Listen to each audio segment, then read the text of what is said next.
Hello students, आज हम पढ़ेंगे क्लोरोप्लास्ट। तो आज का टॉपिक है क्लोरोप्लास्ट। क्लोरोप्लास्ट है, इसकी खोज एंटोन वॉन ल्यूवेनहॉक ने करी थी। तो क्लोरोप्लास्ट की खोज है वो एंटोन वॉन ल्यूवेनहॉक ने करी थी। क्लोरोप्लास्ट है, ये प्लांट सेल्स के अंदर पाए जाते हैं, शैवाल्स के अंदर पाए जाते हैं। क्लोरोप्लास्ट के अंदर हरे रंग के वर्णक पाए जाते हैं या हरे रंग के प्लास्टिड होते हैं। ये हरे रंग के प्लास्टिड्स होते हैं जिनके अंदर क्लोरोफिल पाया जाता है और साथ ही साथ इनके अंदर प्रकाश संश्लेषी वर्णक पाए जाते हैं।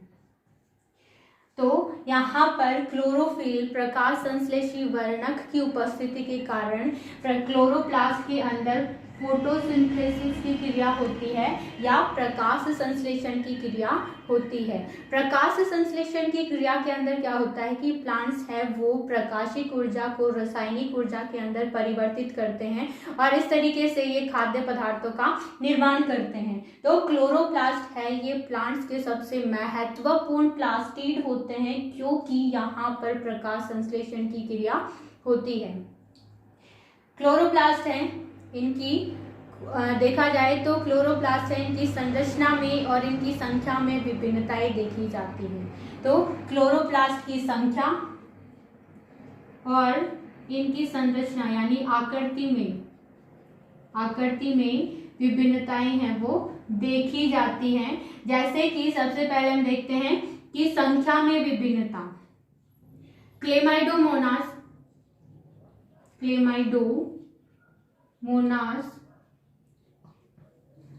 क्लोरेला और यूलोथ्रिक्स की इनकी जो कोशिकाएं हैं इनके अंदर क्लोरोप्लास्ट की संख्या 1 होती है। तो यहाँ पर क्लेमाइडोमोनास, क्लोरेला और यूलोथ्रिक्स की जो कोशिका है इसके अंदर क्लोरोप्लास्ट की संख्या है वो 1 है। वहीं स्पाइरोगाइरा के अंदर क्लोरोप्लास्ट की संख्या है वो 2 से 14 होती है। तो स्पाइरोगाइरा के अंदर क्लोरोप्लास्ट की संख्या है वो 2 से 14 होती है।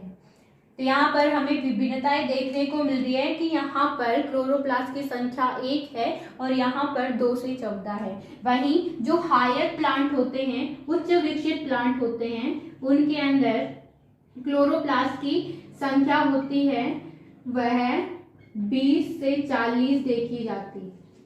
तो यहाँ पर हमें स्पष्ट रूप से क्लोरोप्लास्ट की संख्या में विभिन्नता देखने को मिल रही है। दूसरा आता है आकृति, यानी कि इनकी शेप कैसी है उसमें भी विभिन्नता देखी जाती है।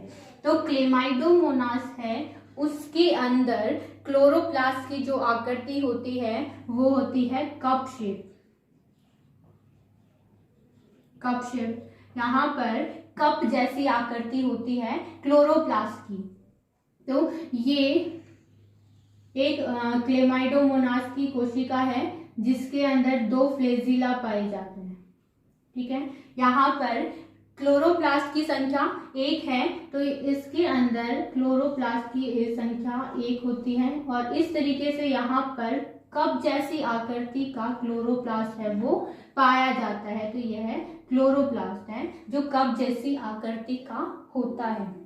दूसरा आता है स्पाइरोगाइरा के अंदर जो क्लोरोप्लास्ट है वो स्पाइरल शेप होता है या फिर सर्पिलाकार होता है।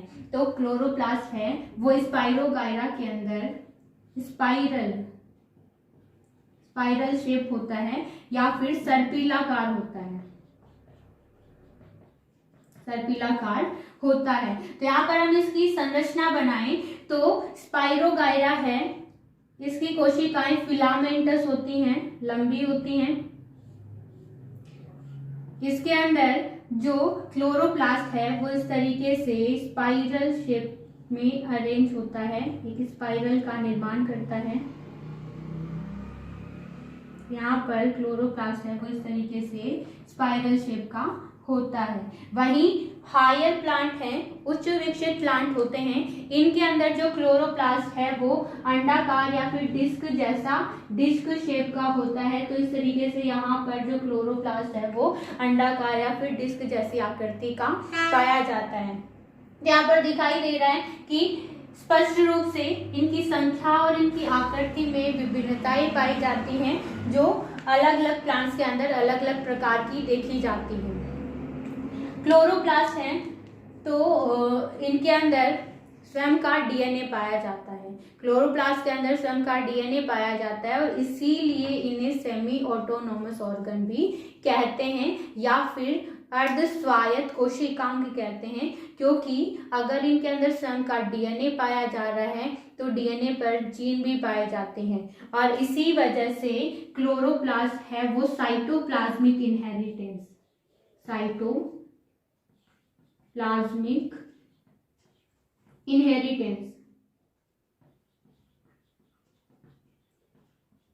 शो करता है, या फिर क्लोरोप्लास्ट है वो साइटोप्लाज्मिक इनहेरिटेंस है इनके द्वारा होती है, क्योंकि इसके अंदर स्वयं का डीएनए पाया जाता है जिसकी वंशागति होती है, कोशिका द्रव्य की वंशागति है वो यहाँ पर पाई जाती है। अब बात करते हैं क्लोरोप्लास्ट की संरचना की, कि क्लोरोप्लास्ट की संरचना कैसी होती है। तो क्लोरोप्लास्ट है, इसकी संरचना यानी कि क्लोरोप्लास्ट है यह दोहरी झिल्ली आबद्ध कोशिकांग होते हैं। क्लोरोप्लास्ट है वह दोहरी झिल्ली आबद्ध कोशिकांग होते हैं, यानी इनके अंदर दो झिल्लियां पाई जाती हैं। तो ये सबसे बाहरी झिल्ली है, इसे हम आउटर मेम्ब्रेन कहेंगे, इसे हम बाह्य झिल्ली या फिर आउटर मेम्ब्रेन कहेंगे। जो इसी के अंदर नीचे की तरफ एक और झिल्ली पाई जाती है जो अर्धपारगम्य होती है। तो यहाँ पर आउटर मेम्ब्रेन के अंदर की तरफ एक और झिल्ली पाई जा रही है जिसे हम इनर मेम्ब्रेन कहेंगे, और इनर मेम्ब्रेन है इसमें प्रोटीन की मात्रा है वो आउटर मेम्ब्रेन की तुलना में ज्यादा पाई जाती है, साथ ही साथ यह अर्धपारगम्य होती है। ठीक है, क्लोरोप्लास्ट के अंदर तरल पदार्थ भरा हुआ रहता है, जल युक्त प्रोटीन युक्त तरल पदार्थ है वो भरा रहता है, जिसे हम स्ट्रोमा कहते हैं, स्ट्रोमा या फिर मैट्रिक्स कहते हैं। स्ट्रोमा या फिर मैट्रिक्स कहते हैं। यहाँ पर तरल पदार्थ है जिसमें प्रोटीन पाया जाता है और प्रोटीन की मात्रा है वो 50% यानी कि 40 से 50% होती है। यहाँ पर लिपिड भी पाए जाते हैं और डीएनए आरएनए पाए जाते हैं, साथ ही साथ स्ट्रोमा के अंदर राइबोसोम्स भी पाए जाते हैं। तो स्ट्रोमा के अंदर राइबोसोम हैं वो भी पाए जाते हैं, और जो राइबोसोम होते हैं वो 70S राइबोसोम होते हैं। तो स्ट्रोमा के अंदर 70S राइबोसोम्स भी पाए जाते हैं, और डीएनए होता है वह कुंडलित होता है। तो यहाँ पर कुंडलित डीएनए है वो पाया जाता है, और इसी डीएनए पर जीन्स पाए जाते हैं, जिसके कारण यह साइटोप्लाज्मिक इनहेरिटेंस या फिर कोशिका द्रव्य की वंशागति है वो इसके कारण होती है। स्ट्रोमा के अंदर दोहरी झिल्ली से आबद्ध पट्टिकाएं पाई जाती है, या फिर हम कहेंगे कि दोहरी झिल्ली की पट्टिकाएं पाई जाती हैं। तो यहाँ पर स्ट्रोमा के अंदर दोहरी झिल्ली वाली पट्टिकाएं पाई जाती हैं जिन्हें हम कहेंगे थाइलेकोइड। तो स्ट्रोमा के अंदर दोहरी झिल्ली की पट्टिकाएं होती हैं जिन्हें थाइलेकोइड कहते हैं। ये थाइलेकोइड हैं वो एक के ऊपर एक सिक्कों की ढेरी के समान व्यवस्थित होते हैं। तो ये थाइलेकोइड्स होते हैं वो एक के ऊपर एक सिक्कों की जो ढेरी होती है उसके समान व्यवस्थित होते हैं, जिसे ग्रेनम कहते हैं। जिसे क्या कहेंगे, ग्रेनम।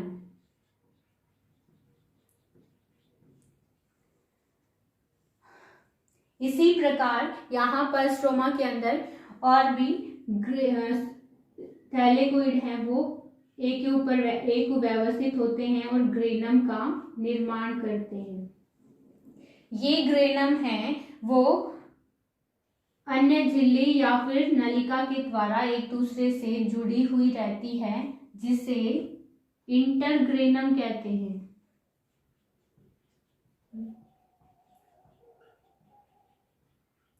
या हम इसे स्ट्रोमा थाइलेकोइड भी कहते हैं, स्ट्रोमा थाइलेकोइड। तो यहाँ पर हमें दिखाई दे रहा है कि इस प्रकार ये जो पट्टिकाएं हैं, जो झिल्ली की पट्टिकाएं हैं, वो एक के ऊपर एक व्यवस्थित हैं, जिसकी वजह से एक सिक्कों की समान ढेरी का निर्माण हो रहा है, जिसे हम ग्रेनम कह रहे हैं। और दो ग्रेनम हैं वो आपस में एक दूसरी पट्टिका से जुड़ी रहती हैं, झिल्ली से जुड़ी रहती हैं, जिसे हम इंटरग्रेनम कहते हैं।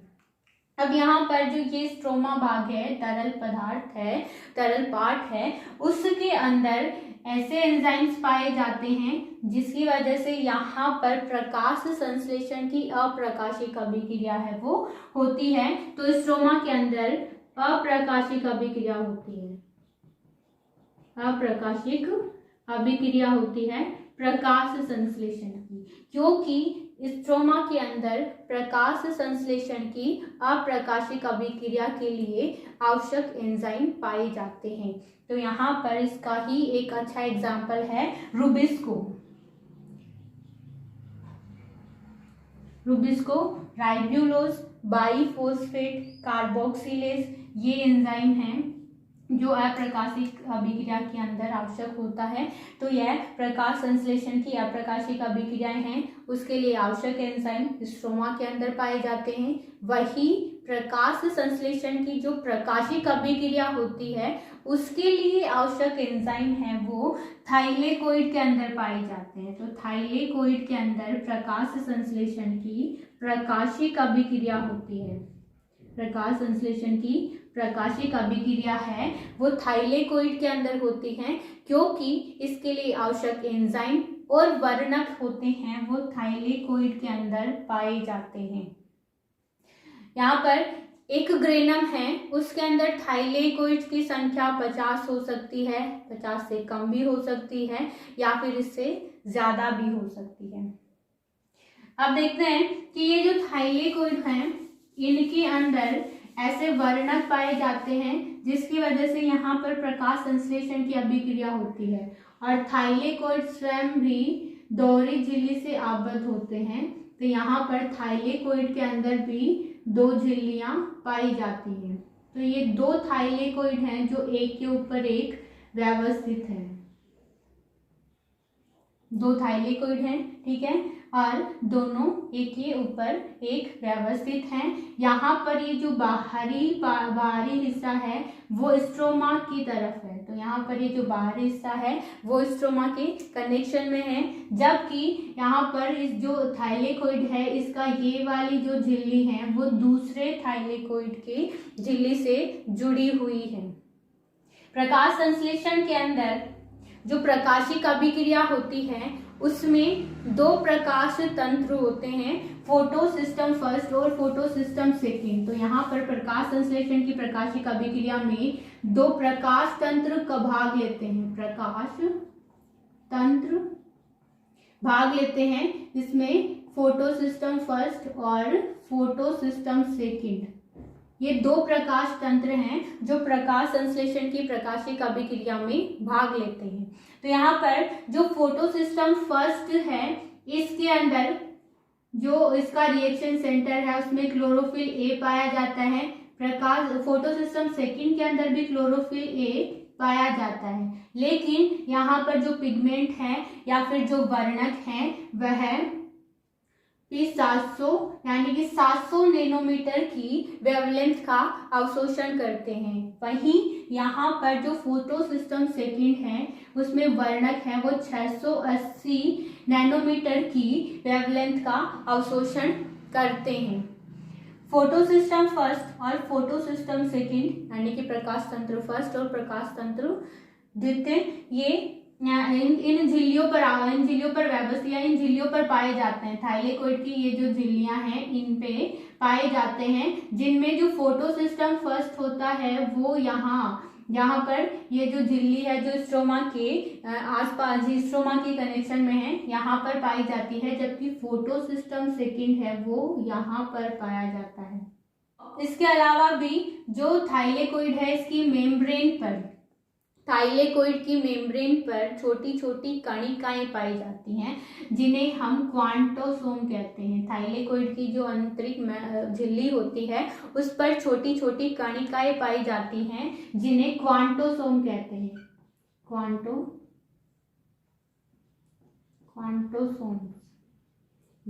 क्वांटोसोम्स कहते हैं।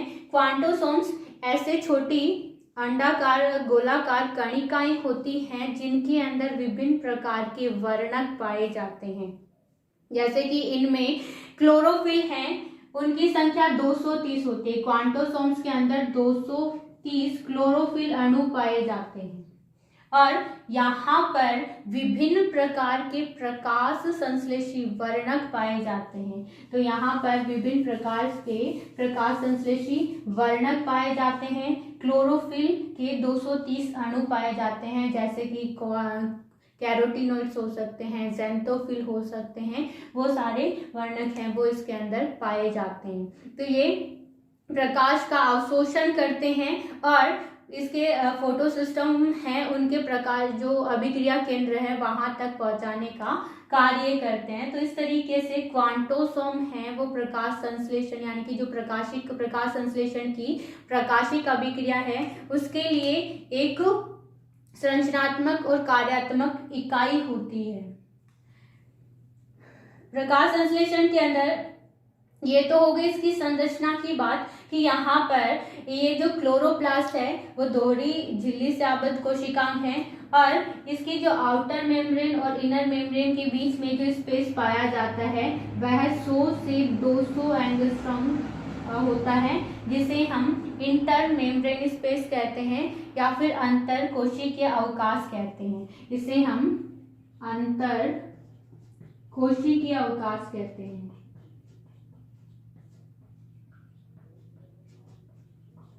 इन आउटर मेम्ब्रेन और इनर मेम्ब्रेन के बीच में जो अवकाश पाया जाता है इसे अंतर कोशिकीय अवकाश कहते हैं। तो संरचना के बाद में हम देखते हैं कि क्लोरोप्लास्ट का फंक्शन क्या है, क्लोरोप्लास्ट का कार्य क्या है। तो क्लोरोप्लास्ट का फंक्शन, पहला कार्य होता है क्लोरोप्लास्ट का फोटोसिंथेसिस या प्रकाश संश्लेषण। फोटोसिंथेसिस या प्रकाश संश्लेषण यानी कि क्लोरोप्लास्ट है इसके अंदर प्रकाश संश्लेषी वर्णक पाए जाते हैं, जिसकी वजह से यहाँ पर प्रकाश संश्लेषण होता है और प्रकाश संश्लेषण में प्रकाशिक ऊर्जा को रासायनिक ऊर्जा के अंदर परिवर्तित किया जाता है और प्लांट है इस प्रकाशिक अभिक्रिया फोटोसिंथेसिस के द्वारा अपने खाद्य पदार्थों का निर्माण करते हैं।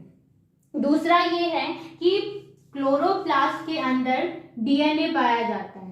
क्लोरोप्लास्ट के अंदर डीएनए पाया जा रहा है और डीएनए पर जीन्स पाई जाती हैं, जिसकी वजह से यहाँ पर कोशिका द्रव की वंशागति देखी जाती है।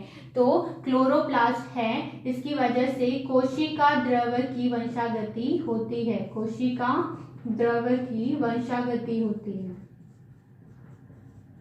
ठीक है। तीसरा ये है कि यहाँ पर डीएनए पाया जाता है और डीएनए है वो विभिन्न प्रकार के आरएनए को कोड करता है, कोडित करता है, जैसे कि आरआरएनए, एमआरएनए और टीआरएनए। विभिन्न प्रकार के आरएनए को ये कोड करता है। साथ ही साथ यहाँ पर राइबोसोम्स पाए जाते हैं और राइबोसोम्स के द्वारा यहाँ पर प्रोटीन्स का भी निर्माण होता है, तो राइबोसोम है वो प्रोटीन निर्माण का कार्य भी करते हैं। तो इस तरीके से आज हमने क्लोरोप्लास्ट की संरचना और क्लोरोप्लास्ट के कार्य